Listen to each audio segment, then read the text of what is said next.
Tara na, isang namayan tayo sa isip at sa puso ko. Ikaw sila, ako lahat tayo'y magkakapamilya. Tara na, isang namayan tayo, ipakita natin.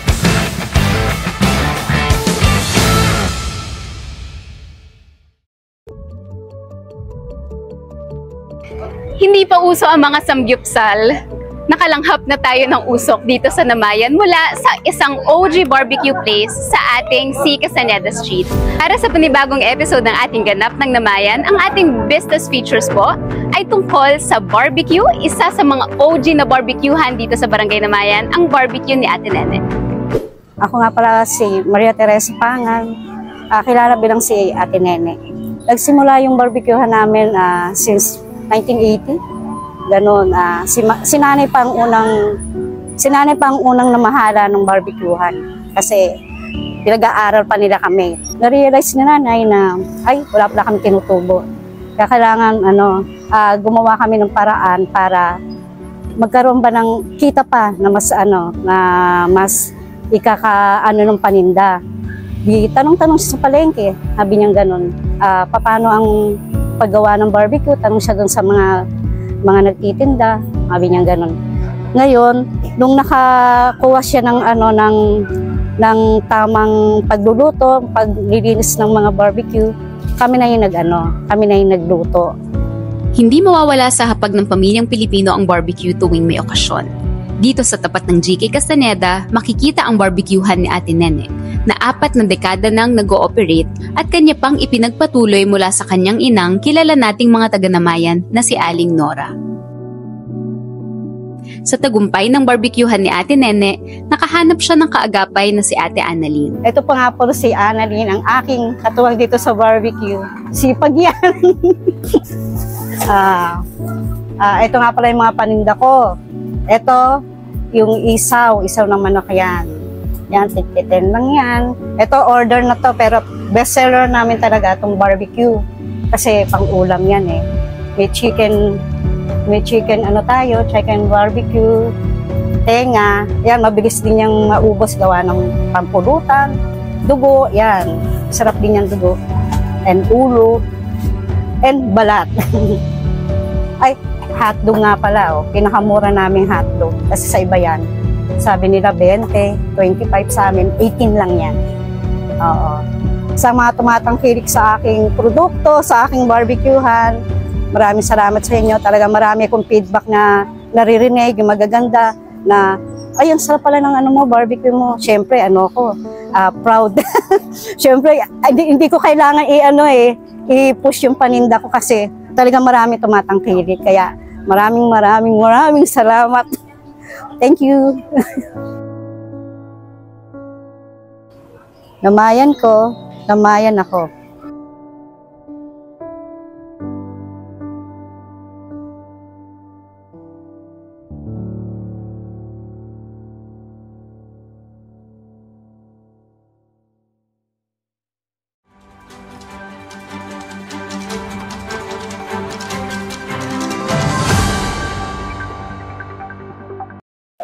Kasalukuyan pong idinaraos ang boxing match dito sa ating Narciso Bernardo Arena.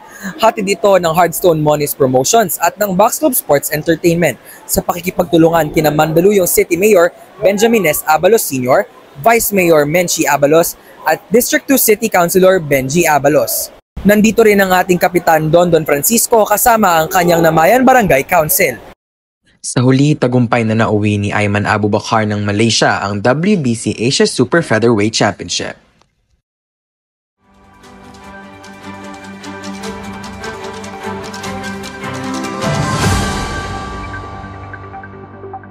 Natanggap na nga po ng opisina ng Punong Barangay ang bagong mga address plates na i-install sa bawat kabahayan ng ating mga streets at alleys sa ating barangay. Kasalukuyan pong sinusort ang mga ito upang ma-distribute na sa iba't ibang mga areas ng ating barangay. Ang nasabing proyekto po ay mula kay Mayora Menchi Abalos sa suporta po ng ating Namayan Barangay Council sa pangunguna ni Kapitan Dondon Francisco. Sa susunod na mga araw, abangan ninyo po ang mga kagawad at mga tao ng barangay upang mag-install ng mga nasabing address plates sa inyong mga bahay.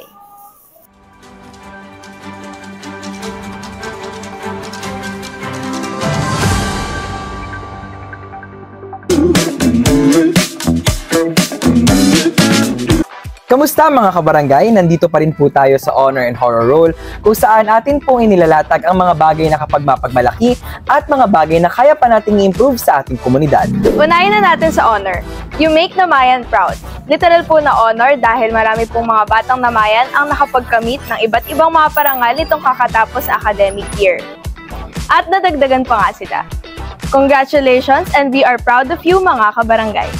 Ikalawang honor, mabilis pong napaayos ni Kapitan Dondon Francisco ang nabarag na humps sa tapat halos ng GK Castañeda. Dahil dito, mas safe nang dumaan dahil wala ng mga batong nakaharang sa mga humps. Ingat po tayo lagi mga kabarangay. Sa horror naman po, dati na po namin nailatag ang tungkol sa mga kalat sa Narciso Bernardo Arena. At nakakalungkot po na marami sa atin ang nawawalan ng disiplina sa paggamit ng nasabing court. Marami rin po sa ating manlalaro at mga nanonood ang patuloy na gumagamit ng vape o e-cigarette kahit malinaw naman ang mga polisiyang nagsasabing bawal ito. Sa Make It Happen Fitness Gym naman po na libre ang paggamit, sabay-sabay at may mga hindi pa taga-Namayan na dumadayo. Please naman po mga kabarangay, ang gym na ito ay eksklusibo lamang po para sa ating mga residente. Hindi po porket libre ay maaari na ninyong imbitahin ng inyong mga bisita rito. This is where your taxes go, Barangay Namayan. Patuloy po ang pag-maintain ng ating mga pasilidad para sa ikagaganda ng serbisyo ng ating barangay. Maraming salamat po sa inyong kooperasyon. Ito na po muna ang Honor and Horror Roll para sa episode na ito. Patuloy pa rin po tayong tumutok sa ganap ng Namayan Online Show at see you sa mga susunod na episode mga kabarangay. Muli, ito ang Honor and Horror Roll.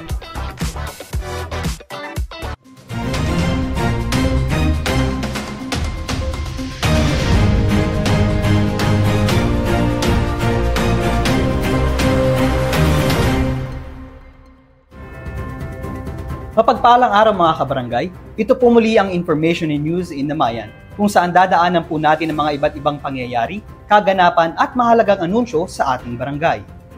Una sa disaster. Dahil umano sa faulty wiring na nagdulot ng short circuit, nagkaroon ng electrical fire sa isang abandonadong bahay sa Generosa Pascual Street o dati nating kilalang Interior J. Rizal Street. Noon itong July 22, halos 8 ng gabi habang nagkakaroon ng paunti-unting pag-ulan sa ating barangay.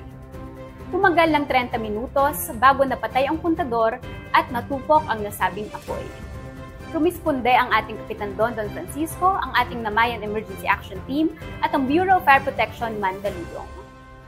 Bukod sa mga ari-ariang nasira sa loob ng bahay, wala pong sino mang nasaktan o namatay sa nasabing insidente. Mga kabarangay, sa loob lamang ng 4 na tap sa inyong smartphone, maaari na kayong makapag-report ng mga ganitong insidente o emergency.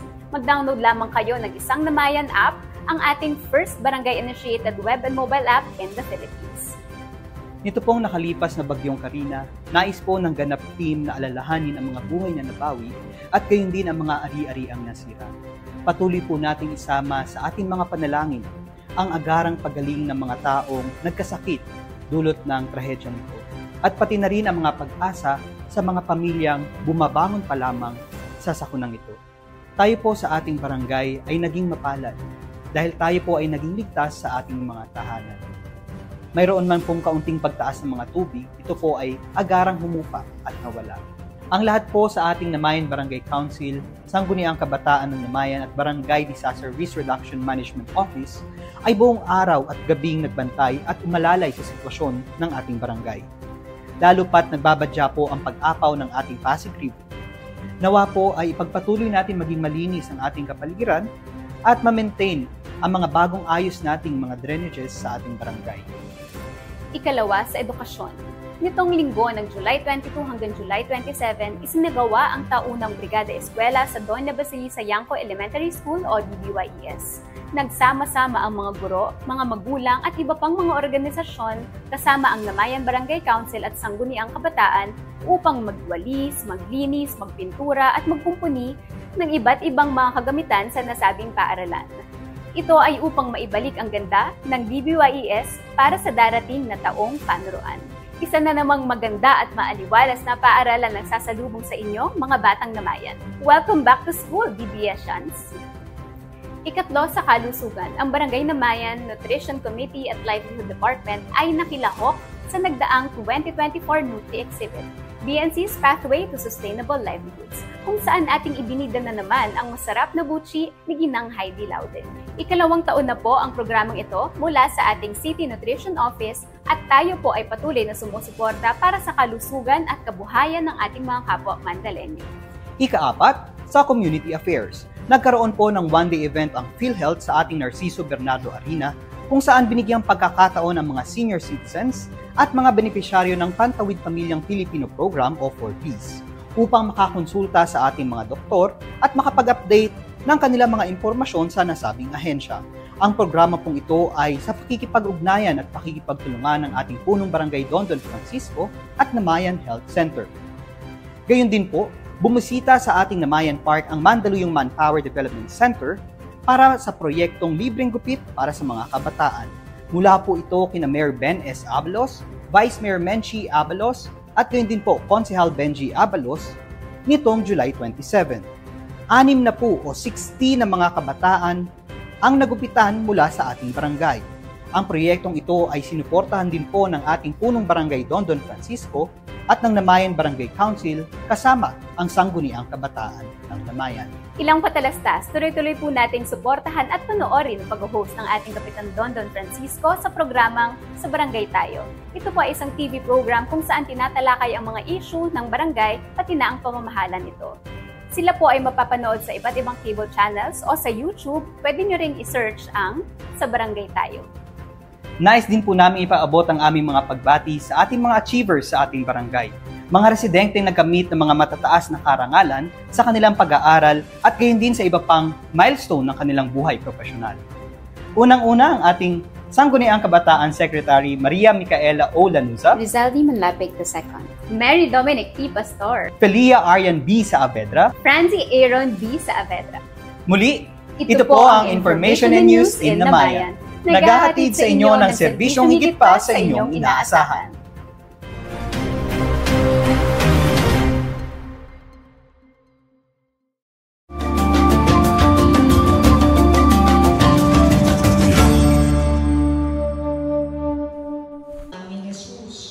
Panlima ang ating bansa sa buong Asya na may pinakamalaking populasyon ng Kristiyano.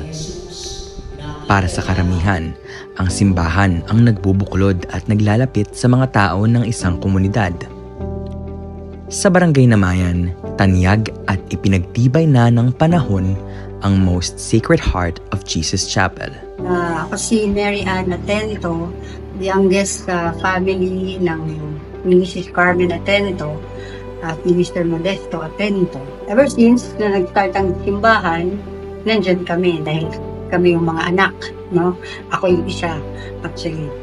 Yung ever since na is 1974, ayun, ganong katagal yung aking giging part, no? Hindi man ako papasama sa mga activities, pero since ang mother ko ang nag-asikaso, nasa background kami. Sa tulong ng mga dokumento at mga larawang ibinahagi ni Sister Mean sa ganap, ay tila dinala niya kami sa nakaraan. Sa bawat paglipat ng pahina, may panibagong parte ng kasaysayan ng ating barangay ang aming natuklasan. Actually, yung nakita ko lang siya as yung lumang chapel, no? At yun ay pinapamahalaan ng mga kamag-anak na may-ari ng lupa, mga relatives ni Father Louis Castañeda. Sila yan. Sila talaga nag-aasikaso ng small chapel na yun ng Namayan. Tapos, dumating yung time na ito na nga, yung may-ari ng lupa, si Mr. Pedro Oitioco, nag-donate actually ng lupa sa people of Namayan, pero under supervision ng Archdiocese of Manila. Gumawa siya ng letter kay una dito sa parish priest natin, no? Ang parish priest nung time na yon, si Monsignor Manuel Sobreviñas. Siya ang parish priest. Nagsasabi siya kay Monsignor na may lupa siyang idodonate para sa Namayan, para maging simbahan, at ilalagay sa supervision ng Archdiocese. Tapos sumagot si Monsignor Sobreviñas dun sa letter na yon, na tinatanggap niya ang responsibility na yun na binibigay nitong si Mr. Pedro Oitioco.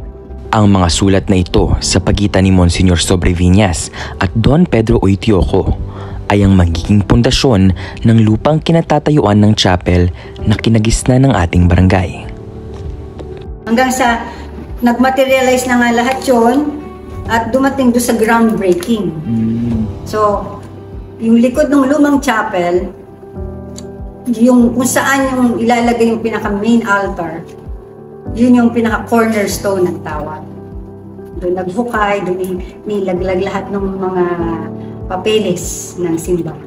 Pero ang pamamahala talaga, pamamahala ng pagpapagawa, iniatas sa mother ko, kay Carmen at kay no? Ni Mr. Pedro Oitioco. Actually, lahat ng, walang iniwan na pera si Mr. Oitioco noon para simulan. Lahat nanggaling sa mga tao. At siya rin mismo ang nagbigay ng payo sa mother ko kung sino-sino yung mga nalapitan. Kasabay ang paglipas ng mga dekada ay unti-unting umusbong ang simbahan sa tulong ng mga tao na inalay ang kanilang buhay para pagsilbihan ang Panginoon. Ako po si Teresa Marte, taga Barangay Namayan. Naglilingkod bilang BEC or Basic Ecclesial Community Coordinator ng aming barangay under the Parish of San Felipe Neri.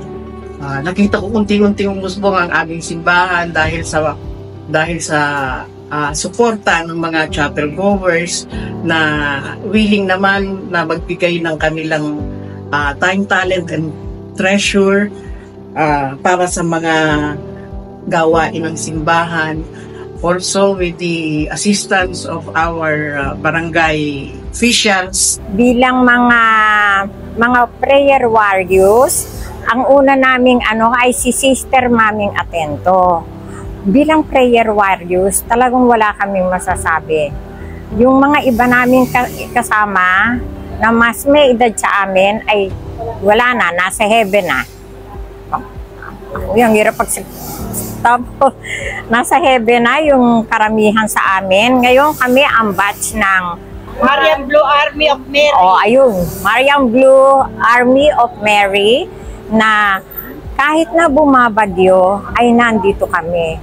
Nagro-rosary at kami ay nagro-rosary at kami ay nagdadasal kung merong nagpapadasal na sumalangit nawa. Hi, ako po si Patricia Nicole Acer, current treasurer po ng Namayan Youth Ministry dito po sa Most Sacred Heart of Jesus Chapel. So, 2008 po ako sumali dito sa ating chapel and 8 years old po ako noon. Nagsimula po ako mag-serve bilang tambourine dancer. And ngayon po, isa na po akong member din ng Lectors and Commentators Guild dito sa ating chapel.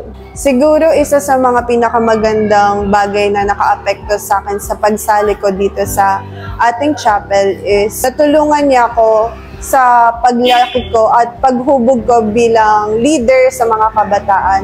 Dahil tinuring ko na rin tong chapel natin na pangalawang tahanan. And yung mga members and community dito is parang pamilya na ang turingan namin sa isa't isa. Sa mga susunod na generation, no, na magtataguyod, magpapatuloy ng mga gawain ng simbahan, ilagay ninyong not just responsibility, kundi isang pag-aalay ng sarili nyo, no, para sa Diyos, ang paglilingkod sa simbahan. No? Hindi lang kayo nandyan para magpalabas or magsabi na may nagagawa kami, kundi ginagawa namin ito dahil gusto naming madala ang tao sa Diyos. Ibig sabihin, the same intention, madala ang tao sa Diyos. Umaasa po kami para sa mga kabataan ngayon na ano man ang naumpisahan namin sa aming paglilingkod, na may maipagpatuloy nila, hindi lamang sa pagtupad ng mga responsibilities at nang sa gayon, marami pang maakay ng mga tao sa pananampalataya, mailapit sa Diyos. At ang mga kabataan ay lalo pang maging masidhig sa kanilang paglilingkod, hindi lamang sa community, kung hindi para sa simbahan. Sino nga namang mag-aakala na ang isang maliit na simbahan sa isa sa pinakamaliit na barangay sa Mandaluyong ay nag-uumapaw sa kasaysayan? Kung ang sabi nila, it takes a village to raise a child, naniniwala akong it also takes a village to build a church. Ang papel na ginampanan ng simbahan ay nagbago na makalipas ang napakaraming taon. Mula sa pagiging instrumento para masakop ang ating bansa hanggang sa ito'y itinuturing ng tahanan ng maraming Pilipino. Aminin man natin o hindi, ang mga simbahan din ang sentro ng kultura sa isang lugar. Dito nauhubog ang talento, kakayahan at katalinuhan ng maraming tao. Maraming natututuhan sa loob ng simbahan na hindi natin napag-aaralan sa loob ng eskwelahan. Ang mga dingding at kisame ng Most Sacred Heart of Jesus ay nagsasalaysay ng isang makulay na nakaraan. Ang responsibilidad na pagandahin at pagyamanin nito ay nakaatang sa mga kabataan ng kasalukuyan.